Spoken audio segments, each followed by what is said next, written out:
Alors je sais, bon, on peut pas changer de décor, voilà, c'est pas foufou en ce moment, on sait dans quelles conditions on est, donc on fait avec ce qu'on a. Du coup, bonjour à tous et bienvenue aujourd'hui dans cette nouvelle vidéo. Et maintenant, depuis la mise à jour 13.4 de iPadOS de la part d'Apple, on peut enfin utiliser une souris sur l'iPad. Et ça, c'est royal.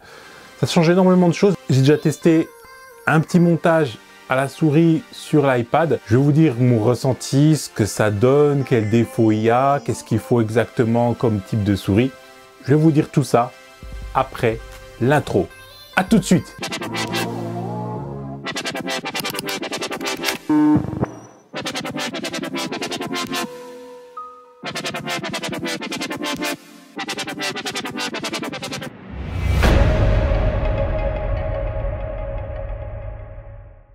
Et vous allez me dire, bien sûr, ça sert à quoi un iPad pour monter avec un clavier et une souris? Autant se prendre un ordinateur direct, franchement. Tout simplement parce que un iPad plus un clavier et une souris, ça coûtera moins cher au niveau budget qu'une vraie station de montage. Il faut se rendre compte qu'avec LumaFusion et un iPad, quel que soit l'iPad, on peut faire du montage 4K, ce qui n'est pas donné à tous les ordinateurs du marché à partir d'un certain prix, bien sûr.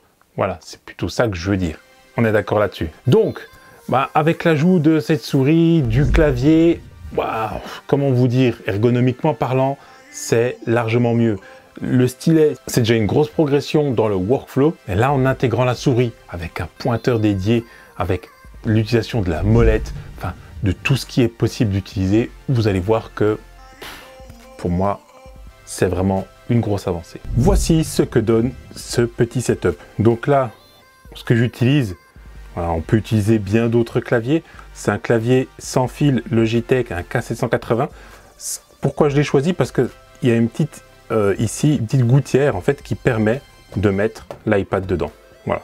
Sinon après, honnêtement, vous pouvez vous faire imprimer une petite pièce 3D ici pour l'iPad. Ça ira également, hein, je le mets là, vous montrer. Hop, voilà, en 3D en plastique, ça doit coûter que dalle. Et je vous mettrai en lien dans la description une page, un contact qui fait des impressions 3D qui peut vous les envoyer. Voilà, ça j'ai trouvé le fichier STL sur le site qu'on connaît tous, Thingiverse. La souris, alors j'en ai testé 2 de souris pour l'instant, voire 3. J'ai testé une souris filaire grâce ici à l'adaptateur USB. Malheureusement, ça n'a pas joué parce qu'elle n'est pas bien reconnue. Le clic qui fonctionnait pas, je voyais bien le curseur se déplacer sur l'écran, mais derrière, je n'avais absolument rien du tout.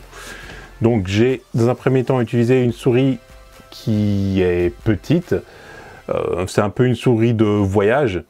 Elle fonctionne pas forcément très bien, alors je sais pas si elle n'est pas à jour ou j'en ai aucune idée. Elle n'est pas optimisée pour iPadOS. Pourquoi? Elle marche quand je scrolle, parce que l'autre jour, elle scrollait pas forcément très bien, quand je vais de haut en bas avec la souris.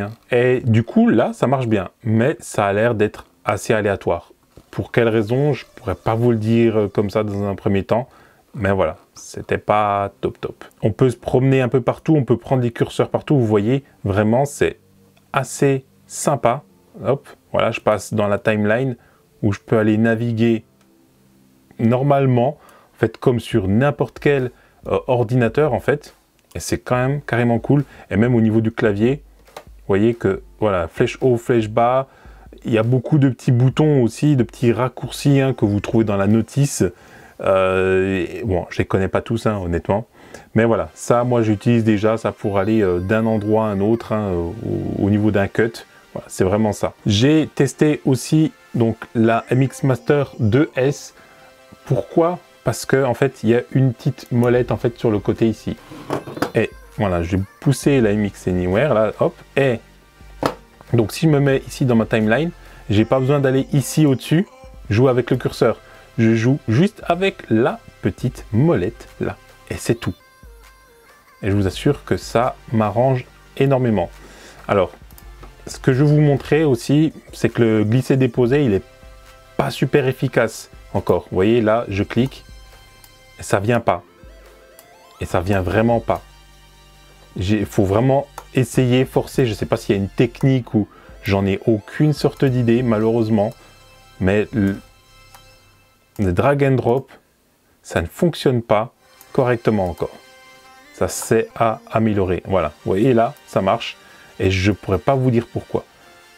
Donc là, on peut en plus, vous voyez, on peut prendre des petites flèches et aller allonger ou raccourcir la durée en fait de cette petite partie. C'est comme si on faisait avec soit le doigt ou le stylet. Donc on double-clique pour rentrer dans l'édition de l'image. Hein. On peut aller tout modifier hein, à la souris. Je le trouve quand même un peu plus précis qu'avec le stylet. Et au niveau rapidité d'exécution, on est bien. Franchement, on est très bien là-dessus sur ce setup là. Donc on peut vraiment tout faire, cliquer partout, tout est activé par clic et on peut aller de A à Z. Le clavier, ça aide aussi pour mettre les petites notes, hein, noter les titres des rushs, noter les titres ici, voilà. Voilà, avec un petit entrée, on se fait une vraie station de travail. Le prochain, le next step, on va l'appeler comme ça, le truc à faire encore en plus, c'est ça.